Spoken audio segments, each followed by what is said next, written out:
গ্রামের সবথেকে বড় জঙ্গল মল্লিক বাবুদের জঙ্গল। তাদের জঙ্গল ছিল গাছপালাতে ঘেরা এবং সেখানে অনেক পশু পাখিও বাস করত, নানা ধরনের পাখি, কাঠবিড়ালি। জঙ্গলের সব পশু পাখিরা লিপিকে খুব ভালোবাসতো, কারণ লিপিও তাদেরকে ভালোবাসতো এবং লিপি গাছ লাগাতে খুবই ভালোবাসতো। সে যেখানে একটু জায়গা পেত রাস্তার ধারে, সেখানেই সে একটি করে গাছ পুঁতে দিত। প্রতিদিন স্কুল ছুটি হওয়ার পর সে জঙ্গলে আসে পাখিদের সাথে খেলতে। আমার ছোট বন্ধুরা সবাই কেমন আছো? সবাই ভালো আছো তো?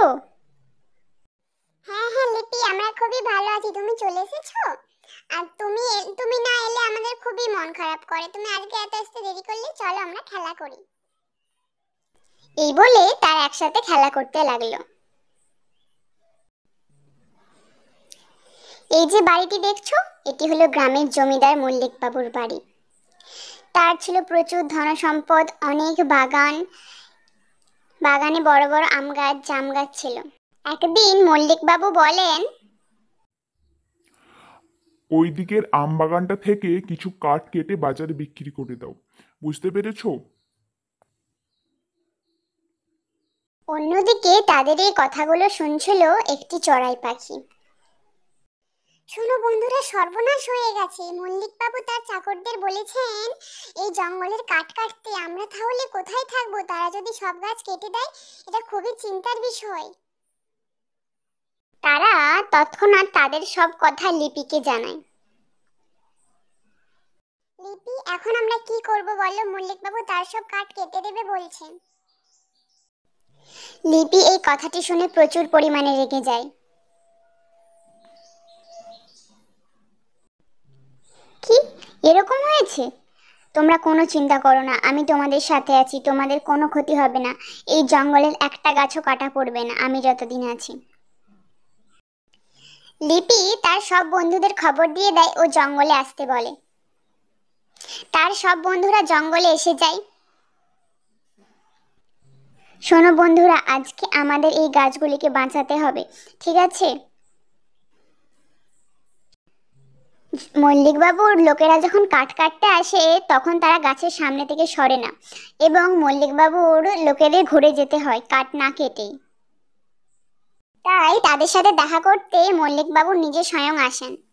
লিপি তাদের বলে, শুনুন মল্লিক বাবু, আপনি কেন গাছ কাটছেন? আপনি জানেন না গাছ আমাদের জন্য কতটা উপকারী? গাছ থেকে আমরা অক্সিজেন পাই, ফলমূল পাই। গাছ হলো অন্যান্য ছোটখাটো পাখিদের বাসস্থান। কাঠবিড়ালি, পাখি সবাই তো গাছেই থাকে। আপনি যদি গাছ কেটে দেন, ওরা কোথায় থাকবে? ওদের কথাটা একবার ভেবে দেখুন। মল্লিক বাবু লিপির কথা খুব মন দিয়ে শুনল এবং সে নিজের ভুল বুঝতে পারল এবং সে আর গাছ কাটলো না।